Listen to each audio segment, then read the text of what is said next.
Salut à tous les amis, bienvenue dans cette nouvelle vidéo. Alors je sais que ça fait un petit moment qu'on n'a pas sorti de vidéos aussi parce que bon, je suis occupé pour le moment. Donc on va faire des vidéos de temps en temps sur le Barça comme ça. C'est parti!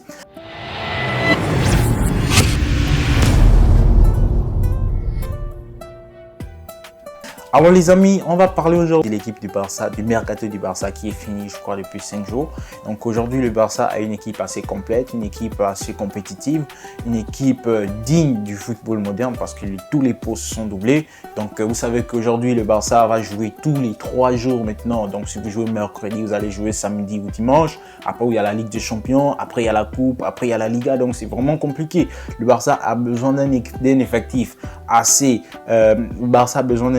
assez ample et un effectif de qualité. Donc c'est ce que le Barça essaie de faire sur ce mercato. Donc il y a certains joueurs qui sont arrivés, Pablo Torre, Christensen, Kessié, Rafinha, Lewandowski, on a également Koundé qui est arrivé. Donc c'est vraiment des joueurs de qualité. Donc les derniers en date qui sont arrivés, c'est Marcos Alonso et Bellerin. Donc Bellerin et Marcos Alonso, c'est pour remplacer, c'est pour renforcer le côté gauche et le côté droit. Donc vraiment le Barça a très bien travaillé sur ce mercato là. Donc maintenant nous tous on se pose un peu la question, quels doivent être les objectifs du Barça pour cette saison. Donc, alors avant de parler des objectifs, j'aimerais donner mon 11 que je pense que le Barça devrait aligner pour cette saison pour essayer de gagner le maximum de titres possible. Alors je dirais qu'au gauche je mettrai Ter Stegen. Voilà, Ter Stegen est en train de bien revenir. C'est un joueur, on sait que lorsqu'il est à son meilleur niveau, c'est un top 3 mondial, peut-être top 2 même si possible.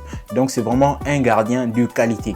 Alors à gauche, j'irais plutôt avec un Baldé, mais qui pourrait, s'il n'est pas en forme, être remplacé par Marcos Alonso. Donc Jordi Alba aujourd'hui, moi je compte pas sur lui, à moins qu'il nous prouve qu'il a vraiment encore le niveau pour jouer dans cette équipe-là. Bon, déjà au niveau mental, je ne sais pas s'il va pouvoir revenir. Alors en défense centrale, je pense que là-bas, je mettrai Koundé et Araujo. Mais je n'oublie pas Eric Garcia qui fait un très bon début de saison. Donc Eric Garcia, c'est vraiment un joueur extraordinaire qui a montré vraiment des qualités que les autres défenseurs centraux n'ont pas. Parce que la qualité de relance qu'il a, la lecture de jeu, mais c'est vraiment un truc de ouf. Donc aujourd'hui, je me pose la question de savoir quelle défense Xavi va installer. Mais moi, si j'étais Xavi, je mettrais plutôt un Koundé Araujo. Voilà, une défense bien solide, une défense qui va vraiment te protéger ton gardien face aux attaquants adverses. Voilà. Alors comme latéral droit, j'irai plutôt avec un Bellerin. Bon, je sais qu'il n'est pas encore au meilleur de sa forme, mais je pense que si Xavi l'a emmené, c'est pour qu'il joue. Et puis lui, c'est un latéral naturel. Donc normalement, on a besoin d'un latéral qui pourra apporter offensivement et défensivement. Donc un mec qui pourra centrer, un mec qui pourra déborder, voilà, faire ce que les vrais lataux font normalement. Parce que Koundé, certes, il a peut-être un bon pied, il défend bien, mais niveau, par exemple, le coup des reins pour faire des centres à la Navas par exemple, Jesus Navas, je ne pense pas que lui il a ça. Et donc au milieu de terrain, j'irais plutôt avec un Busquets, Pedri, De Jong. Voilà, c'est ce milieu-là que je vais mettre parce que je pense que les trois sont assez complémentaires. Mais Xavi, il est en train de nous faire mentir nous tous parce qu'il a mis Gavi à la place de De Jong.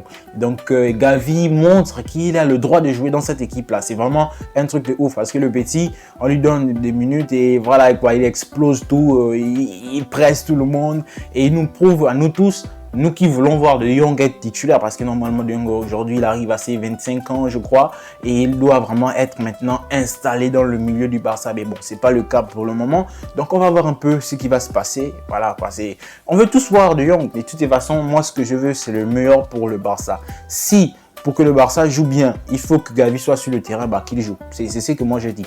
Alors en attaque, je dirais que l'attaque type que moi je mettrais, c'est Dembélé, Lewandowski, Rafinha. Donc c'est l'attaque que je mettrais parce que ce sont les joueurs que je veux vraiment voir jouer ensemble. Voilà quoi, c'est ça. Mais par contre, je dirais que Rafinha et Dembélé devraient plus se mettre en retrait et laisser Lewandowski briller parce que normalement on a vu des occasions par exemple où ils pouvaient faire la passe, où ils pouvaient, je sais pas, servir Lewandowski, ils ont décidé de marquer à eux-mêmes. Donc lorsque vous avez un joueur de ce calibre-là dans votre équipe, normalement vous jouez pour lui. C'est un peu ce qui s'est passé au Bayern Munich parce que Gnabry, Coman, Sané, ils se mettaient en retrait et ils devenaient des passeurs pour pouvoir faire briller Lewandowski. Normalement c'est ce qui devrait se passer avec le Barça. Et donc, je n'oublie pas également les autres là, Ferran Torres, Ansu Fati, Memphis Depay qui pourraient apporter comme des remplaçants, qui pourraient même être des prétendants pour des places des titulaires. Donc, au milieu des terrains, je suis quand même assez inquiet pour Kessié parce que Kessié, moi, j'ai pas compris son transfert.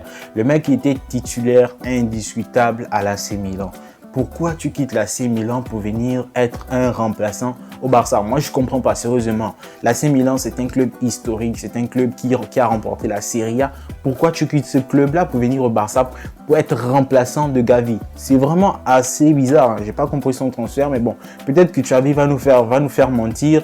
Il a peut-être un plan pour utiliser Kessié, on verra. Mais sinon, Kessié, pour ce début de saison, c'est vraiment assez moindre, hein, les minutes qu'il a.